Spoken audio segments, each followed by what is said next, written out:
पे बहुत बहुत स्वागत है। दोस्तों, अगर आप कमोडिटी बिज़नेस कर रहे हैं, आप शेयर मार्केट में हैं और आप इस टाइप के अगर बिज़नेस कोई भी कर रहे हैं, तो मैं आपको एक हेल्प करना चाहती हूँ कि आप किस तरह से अपनी कुंडली देखकर ये जान सकते हैं अगर आपका टाइम बिल्कुल एक्यूरेट है। क्योंकि दोस्तों, मैं कस्पल इंटरलिंक को फॉलो करती हूँ, तो उसमें कोई भी प्रोटेक्शन हम केवल तभी करते हैं जब हम उसका जातक का जब उससे रेक्टिफिकेशन उसका कर देते हैं बर्थ टाइम का, तभी हम किसी कुंडली को हम उसका प्रोटेक्शन करते हैं कि बताते हैं कि कौन सा प्लेनेट आपके लिए ठीक है, कौन सा आपको दिक्कत दे देगा। इस जातक का मैंने बर्थ टाइम रेक्टिफिकेशन किया है अपने पेट सॉफ्टवेयर से। इसका एक सॉफ्टवेयर आता है ट्रू एस्ट्रोलॉजी सॉफ्टवेयर, उससे मैंने इसका कर रखा है। लेकिन मैं वीडियो यहाँ पर एस्ट्रोसेज के द्वारा बना रही हूँ क्योंकि दोस्तों बहुत सारे लोग ऐसे हैं जो पेट सॉफ्टवेयर नहीं इस्तेमाल करते हैं। तो एस्ट्रोसेज के द्वारा बहुत से लोग पूछते हैं प्रोडिक्शन कैसे करें नॉर्मल सॉफ्टवेयर से, इसलिए मैं नॉर्मल सॉफ्टवेयर यूज़ कर रही हूँ उसको बताने के लिए। तो ये स्टॉक मार्केट में काम करते हैं, इनका स्टॉक मार्केट का बिज़नेस है। इन्होंने मेरे से मैंने इनसे पूछा था कि आप जब भी आपका कोई लॉस हुआ करे या गेन हुआ करे तो आप उस डेट को नोट कर लिया करिए और उस टाइम को भी नोट कर लीजिए। तो इन्होंने मुझे एक डेट दी थी 17 तारीख को, 17 मार्च 2021। वो मैं डेट आपको दिखा दूँगी, अभी मैं उसकी मैंने कुंडली बना के रख रखी है, तो वो मैं आपको दिखाऊँगी अभी कि इनका लॉस हुआ था।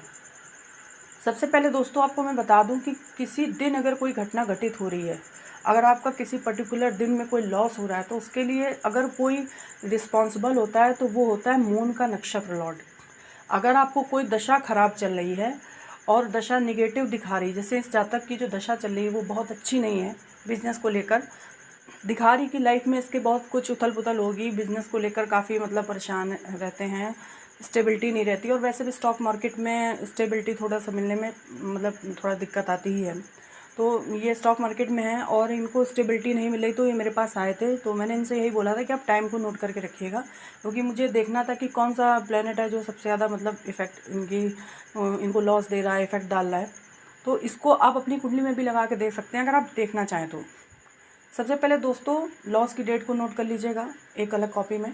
फिर आपको अपनी कुंडली, अगर आपका रेक्टिफिकेशन हो चुका है बर्थ टाइम, अगर आपका सही है, एक्यूरेट है, तभी आप देखिएगा। क्योंकि दोस्तों ये जो कुंडली लगी है ये मेरे क्लाइंट की कुंडली है और मैंने इनका बर्थ टाइम रेक्टिफिकेशन किया था। क्योंकि बिना ही बर्थ टाइम रेक्टिफिकेशन किए आप कोई भी प्रोटेक्शन नहीं कर सकते। अगर आप कस्पल ज्योतिष या कोई भी केपी ज्योतिष, नक्षत्र ज्योतिष या कोई भी ज्योतिष, अगर नक्षत्र ज्योतिष आप कर रहे हैं तो आपको बर्थ टाइम रेक्टिफिकेशन करना बहुत ज़रूरी है। तो मैंने इनका बर्थ टाइम रेक्टिफिकेशन किया था, पेट सॉफ्टवेयर है ट्रू एस्ट्रोलॉजी सॉफ्टवेयर, उसके माध्यम से। और इसके बाद मैंने इनकी ये कुंडली को रेक्टिफाई करने के बाद मैंने प्रोडक्शन करी थी कि आपकी हालात ठीक नहीं चल रहे हैं, आपको कुछ और ध्यान देना चाहिए। स्टॉक मार्केट के अलावा भी किसी अदर बिजनेस में, कुछ कंसल्टेंसी टाइप का बिजनेस अगर आप कर सकते हैं तो उसमें आप ध्यान दे सकते हैं। तो दोस्तों यहाँ मेरा टॉपिक सिर्फ यही है कि मैं आपको बताऊं कि किस तरह से आप लॉस और किस तरह आप गेन देख सकते हैं। सबसे पहले दोस्तों आप दशा को जब मत भूलिएगा, क्योंकि दशा सबसे बड़ा फैक्टर होती है कि दशा ही बताएगी कि वर्तमान समय में जातक की ज़िंदगी में चल क्या रहा है। इसके ज़िंदगी में इसका बैंक बैलेंस बढ़ रहा है कि इसके बैंक बैलेंस घटता चला जा रहा है, इसके लाइफ में क्या हो रहा है। ये प्रेजेंट टाइम की जो दशा है, दशा का मतलब ही होता है कि प्रेजेंट टाइम की सिचुएशन, कंडीशन बताती है। दशा ही बताती है कि व्यक्ति के जीवन में एक्चुअल में चल क्या रहा है। अब ये देखिए इनकी 2030 तक गुरु की दशा चलनी है। अब आप जरा यहाँ पर गुरु की दशा में अंतरदशा को भी देख लीजिए कौन से प्लेनेट की है।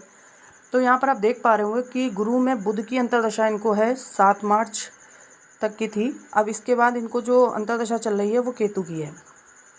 ये देखिए ये केतु की अंतरदशा आ गई है और ये 2022 तक रहनी है। दोस्तों आपको बता दूं कि जो अंतर्दशा होती है वो बहुत ही ज़्यादा इम्पोर्टेंट रोल रखती है किसी भी तरह के गेन के लिए। महादशा अगर न्यूट्रल हो तो भी चल जाता है, लेकिन अंतर्दशा को पूरी तरह से फेवर में होना चाहिए, तभी व्यक्ति को लाइफ में मतलब अच्छा खासा गेन होता है उस टाइम ड्यूरेशन में। क्योंकि अंतर्दशा का जो पीरियड होता है वो छोटा होता है। आप देख पा रहे होंगे कि केतु की अंतर्दशा इस जातक को केवल 7 मार्च से स्टार्ट हुई है और ये 2022 यानी नेक्स्ट ईयर के सिर्फ 14 फरवरी तक ही रहने वाली है। तो इस टाइम ड्यूरेशन में इस केतु का प्रभाव सबसे ज़्यादा जातक के ऊपर रहेगा। इसके बाद गुरु में केतु की अंतर्दशा है और प्रत्यंता दशा अगर आप देखना चाहते हैं, वैसे में प्रत्यंता दशा बहुत शॉर्ट टाइम से भी ज़्यादा, अंतर्दशा से छोटा पीरियड होता है, लेकिन अगर आप देखना चाह रहे हैं तो मैं आपको बताती हूँ कि किस ग्रह की अंतर्दशा है। तो यहाँ देख पा रहे होंगे आप कि इनको जो अंतर्दशा अभी जो चल रही है वो शुक्र की है, सॉरी केतु की अंतर्दशा है और प्रत्यंता दशा शुक्र की है। तो ये 3 प्लैनेट सबसे पहले हम लेंगे। वैसे अगर आप और एडवांस थ्योरी अगर आप पढ़ते हैं तो आपको पता होगा सूक्ष्म प्राणा लॉर्ड को भी ले सकते हैं हम। तो इस तरह से मैं आपको बता दूं, इनको जो प्रेजेंट टाइम में दशा चल रही है वो गुरु की महादशा, अंतर्दशा केतु की और प्रत्यंतर दशा शुक्र की है। अब दोस्तों सबसे पहले मैं आपको डेट बता दूं कि वो डेट कौन सी थी जिस दिन इनका लॉस हुआ था। ये देखिए दोस्तों, अगर आप यहाँ पर जाएंगे, मैंने इस कुंडली को बना लिया था, इन्होंने मुझे डेट टाइम दे दिया था, तो मैंने इस कुंडली को बनाकर रख लिया था कि कभी अगर मेरी क्लास होती है तो बच्चों को पढ़ाने के लिए भी काम आएगा। ये देखिए दोस्तों, मैंने यहाँ पर इनकी लॉस डेट नोट कर रखी है। ये देखिए लॉस डेट करके मैंने फीड कर रखा है। और जो डेट थी दोस्तों 17 मार्च और दोपहर के 11:13 पे इनको लॉस हुआ था। उस टाइम पे देखिए जो लगन चल रहा था, उस समय के जो रूलिंग प्लैनेट है, रूलिंग प्लैनेट मैं आपको बताऊँगी क्या होते हैं। सबसे पहले मैं यहाँ पे शॉर्ट में बता देती हूँ कि रूलिंग प्लैनेट यानी उस समय जो लगन चल रही थी उसका जो मालिक था वो शुक्र था दोस्तों। और अब यहाँ पर देख लीजिए, यहाँ से आपको रूलिंग प्लैनेट मिल जाएंगे। शुक्र लगन के मालिक बने हुए थे और जो नक्षत्रपति थे वो मंगल थे और चंद्रमा उस समय शुक्र के नक्षत्र में था और मंगल की राशि में था। और उस दिन जो दिन था दोस्तों, उस दिन को भी हमें भूलना नहीं चाहिए, क्योंकि कोई भी घटना अगर किसी दिन हो रही है तो उसका जो दिन का स्वामी होगा वो भी वो भी कह रहा होगा कि हाँ इसके दिन में ये, आज के दिन इसका ये लॉस होगा। उस जो दिन था वो बुधवार था। ये सभी इसके रूलिंग प्लैनेट मिल गए। ये देखिए यहाँ पर सब लिखे हुए हैं, शासक ग्रह रूलिंग प्लैनेट को बोला जाता है। अब देखिए सबसे पहले चंद्रमा का जो नक्षत्र होता है वो डे डिसाइड करता है दोस्तों कि किसी दिन अगर आपके साथ कुछ घटित हो रहा है तो उसके लिए सबसे ज़्यादा रिस्पॉन्सिबल अगर कोई ग्रह होता है वो चंद्र का नक्षत्र होता है। वही बताता है कि आज के दिन इसका व्यक्ति को गेन होगा या फिर लॉस होगा। ज़्यादातर आप लोग राशियाँ देखते हैं, राशिफल देखते हैं, पर राशिफल ना देखकर मैं आपको बताऊंगी कि चंद्रमा जिस नक्षत्र में है आप इसको देखिए, उससे पता चलेगा ज़्यादा एक्यूरेसी के साथ कि आज आपके साथ क्या घटित होने वाला है। तो यहाँ पर देखिए इनका कर्क लगन है, गुरु की महादशा आपने देखा था। अब इनकी कुंडली में मैं आ गई हूँ, मैं दिखाने जा रही हूँ आपको कि इनकी कुंडली में जो गुरु महाराज है वो क्या फल दे रहे हैं। ये देखिए दोस्तों, गुरु महाराज यहाँ पर इनको 6-12 दे रहे हैं, जो कि एक अच्छा कॉम्बिनेशन नहीं है। अगर 6 की बात करें तो 6 अच्छा है, 6 नंबर ठीक होता है, किसी भी तरह का कॉम्पिटिशन वगैरह होता है तो उसके लिए ठीक होता है। लेकिन जब 12 आ जाता है तो ये एक अच्छा कॉम्बिनेशन नहीं होता, ये सही अच्छा कॉम्बिनेशन नहीं होता है। अब इसके बाद देख लीजिए इनको केतु की अंतर्दशा आ गई है, तो केतु की अंतर्दशा इनको क्या दिखा रही है यहाँ पर देख लीजिए। केतु की अंतर्दशा में 1616 है। ये 16 कॉम्बिनेशन एक ठीक कॉम्बिनेशन है दोस्तों, ये मतलब एक ठीक कॉम्बिनेशन है जातक के लिए, बहुत ज़्यादा बुरा नहीं होता 16। इसके बाद शुक्र की प्रत्यंतर है, शुक्र को देख लीजिए। शुक्र यहाँ पर 6-8-12 पूरा कॉम्बिनेशन लेकर बैठे हुए हैं, पूरा कॉम्बिनेशन है। ऊपर 11 है लेकिन ये वीक हो गया, तो 6-8-12 का पूरा कॉम्बिनेशन है, निगेटिव दिखा रहे हैं। अब जरा हम ये देखते हैं कि यहाँ पर शुक्र देवता लॉस दिखा रहे हैं, क्योंकि वो दशा में एक्टिव थे। जब तक कोई प्लैनेट दशा में एक्टिव नहीं होगा तब तक वो निगेटिव रिजल्ट नहीं दे पाएगा, अपना रिजल्ट वो नहीं दे पाएगा। शुक्र की प्रत्यंता दशा थी, आपने देखा शुक्र निगेटिव दिखा रहे हैं, क्योंकि यहाँ पर केतु निगेटिव नहीं दिखा रहे हैं, ना ही यहाँ पर गुरु इतना निगेटिव दिखा रहे हैं। जब तक 6-12 का पूरा कॉम्बिनेशन नहीं होगा दोस्तों, तब तक पूरी तरह से निगेटिव नहीं हो पाएगा प्लैनेट निगेटिव केवल तभी होता है जब वो पूरा 6-12 के साथ कनेक्शन बना लेता है। अब आप यहाँ पर चले आइए, देखिए ये भाव संधि टेबल एक होता है, इसको खोल लीजिए। अब यहाँ पर आप देख पा रहे होंगे कि इनका जो 8वें घर का सब लॉर्ड बन रहा है, ये देखिए शुक्र ही है। इस टेबल में भी शुक्र है, और जो ट्रू एस्ट्रोलॉजी सॉफ्टवेयर है, पेट सॉफ्टवेयर है, वहाँ भी 8वें घर का सब लॉर्ड शुक्र बनकर आया है। यानी कि इस जातक का नुकसान तब होगा जब चंद्रमा शुक्र के नक्षत्र से गोचर करेगा और शुक्र दशा या अंतरदशा या प्रत्यंतर दशा के अंदर एक्टिव होगा। ये बात समझ लीजिए कि 8वें घर के जो भी को रूलिंग प्लैनेट होते हैं उनको आप नोट करके अलग ही रख लीजिए। अगर वो निगेटिव हैं तो वो आपको 6-8-12 का कॉम्बिनेशन दिखा देंगे। 8वां घर लॉस होता है और 12वां घर भी लॉस होता है दोस्तों, लेकिन 12वां घर इन्वेस्टमेंट के लिए भी हम लोग देखते हैं। इसलिए सबसे ज़्यादा दिक्कत अगर कोई प्रॉब्लम देता है, कोई हाउस देता है, मनी प्रॉब्लम अगर कोई हाउस देता है, वो 8वां घर होता है। 8वें घर के जो को रूलिंग प्लैनेट है, राशि लॉर्ड शनि है, नक्षत्र लॉर्ड राहु है और सब लॉर्ड केतु हैं, और आपने देखा कि सब लॉर्ड शुक्र हैं। तो आपने यहाँ पर देखा कि जो अंतरदशा लॉर्ड थे वो इस जातक को केतु की अंतरदशा है, केतु की अंतरदशा थी और शुक्र का प्रत्यंतर था। एक बार फिर से देख लीजिए, कन्फ्यूजन आपका दूर हो जाएगा कि किस तरह से बहुत इजी वे में आप पता लगा सकते हो कि आपको कब लॉस होगा और कब आपका फ़ायदा होगा। ये देखिए इस जातक को बुध की अंतरदशा जो थी वो 7 मार्च को ख़त्म हो गई थी और 7 मार्च से इस जातक को केतु की अंतर्दशा स्टार्ट हुई है। ये देख लीजिए, आपको दिख रहा होगा दोस्तों। अब ये देखिए, जो केतु की अंतर्दशा है वो 2022 के 14 फरवरी तक रहने वाली है। अब इसमें जो प्रत्यंतर दशा चल रही है थी जब जातक को नुकसान हुआ है, ये देखिए प्रत्यंतर दशा अभी 24 मई तक इनको प्रत्यंतर दशा शुक्र की ही रहने वाली है। अब केतु और शुक्र का संबंध आपने देख लिया, डायरेक्ट 8वें घर के को रूलिंग प्लैनेट्स के साथ हो रहा है। को रूलिंग का मतलब यही होता है दोस्तों, राशि लॉर्ड, नक्षत्र लॉर्ड, सब लॉर्ड और सब लॉर्ड।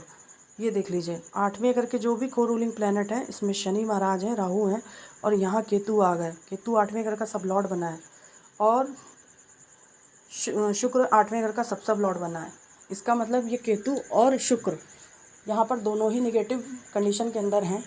तो ये जब जब चंद्रमा इनके नक्षत्र में ट्रांजिट करेगा उस दिन उस घंटे जातक का लॉस होना निश्चित है। अब जैसे कि आपने ये देखा कि इनको उस समय जो रूलिंग प्लैनेट थे उसमें मंगल भी थे, मंगल देवता भी थे। अब जरा मंगल देवता को भी यहाँ देख लेते हैं नक्षत्र नाड़ी के अंदर कि मंगल देवता कौन से भाव से कनेक्शन बना रहे हैं। तो ये देखिए, मंगल देवता जो हैं वो बुध के उपनक्षत्र में है, बुध के सब लॉर्ड में है और वो 12वें घर से कनेक्शन बना रहे हैं। जब भी किसी जातक को गेन होने वाला होता है दोस्तों, तो वो किसी ऐसे प्लैनेट में चंद्रमा गोचर करता है जिसका जो सब लॉर्ड है, जैसे कि यहाँ पर मंगल देवता का सब लॉर्ड बुध है, तो उसका जो सब लॉर्ड है प्लैनेट का वो 6, 11 या 6 या 11 इनमें से कोई भी एक हाउस जरूर दिखाएगा, तभी वो चंद्रमा देवता उस नक्षत्र में जाएंगे और व्यक्ति को गेन कराएंगे, अन्यथा उसको गेन नहीं होता दोस्तों। ये मैंने प्रैक्टिस से भी देखा है और मैंने कई कुंडलियों पर मैंने लॉस और गेन के जो कुंडलियाँ होती हैं उन पे मैंने लगाया है ये कॉन्सेप्ट। तो ये बहुत क्लियरली काम करता है दोस्तों। इसीलिए आप अपने 8वें घर के को रूलिंग प्लैनेट्स को नोट कर लीजिए, प्लस उनकी स्क्रिप्ट देख लीजिए, क्योंकि जब जब 8वें घर का कनेक्शन 11वें घर से होता है तो अनएक्सेप्टेड मनी देता है। एक ऐसा पैसा देता है जो आपने कभी सोचा भी नहीं होगा और लॉट ऑफ मनी देता है। लेकिन जब भी 8वें घर 12वें घर के साथ जुड़ जाता है तो ये बहुत सारे फाइनेंशियल लॉस देता है। तो यहाँ पर आपने देखा कि केतु देवता का कनेक्शन यहाँ पर 12वें घर से भी हो रहा है और केतु देवता खुद 8वें घर के को रूलिंग प्लैनेट बने हैं। और साथ में जिस दिन इस जातक का लॉस हुआ था उस दिन चंद्रमा शुक्र के ही नक्षत्र में थे और शुक्र तो पूरा ही 6, 12 का पूरा कॉम्बिनेशन लेकर चल रहे हैं, साथ में वो 8वें घर के सब लॉर्ड भी बने हैं। ये देखिए दोस्तों, मैंने आपको दिखाया था इनकी लॉस वाली कुंडली के अंदर, जिस टाइम पे इनका लॉस हुआ उस टाइम पे ये दोनों ही प्लैनेट काम कर रहे थे। तो इस तरह से आप भी अपनी जो भी लॉस और गेन की डेट्स होती हैं उनको नोट कर लिया करिए दोस्तों, और नोट करने के बाद ही आपको पता चलेगा, आप उस दिन तक पहुंचने की कोशिश करिए, ज़रूर कर लेंगे। ये देखिए, आप देख पा रहे होंगे कि उस समय पे चंद्रमा के जो नक्षत्रपति थे वो शुक्र ही थे, और जब तक चंद्रमा का नक्षत्र 8वें घर के सब लॉर्ड के साथ कनेक्शन नहीं बनाएगा तब तक वो लॉस नहीं दे पाएगा। इसलिए ये थंब रूल है कि आपको याद ही रखना पड़ेगा कि 8वें घर का सब लॉर्ड के नक्षत्र में अगर जिस दिन चंद्र ट्रांजिट करे उस दिन आप कोई भी ट्रांजेक्शन ना करें, वहाँ कोई ना कोई गलती ज़रूर होगी दोस्तों आपसे। नमस्कार, आशा करती हूँ आपको वीडियो अच्छा लगा होगा। अगर आप चाहते हैं कि मैं इस टाइप की जानकारी और दूँ तो प्लीज़ मेरे चैनल को सब्सक्राइब करें, मेरे वीडियो को लाइक करें। मैं इस टाइप की रिसर्च करती रहती हूँ, चीज़ों को ढूंढती रहती हूँ और कई चीज़ें मैंने पाई भी हैं जो कि बिल्कुल एक्यूरेट है और बिल्कुल सही है दोस्तों। तो आप लोग मेरे चैनल में बने रहें, इसी तरह मैं आगे वीडियो बनाती रहूँगी। नमस्कार।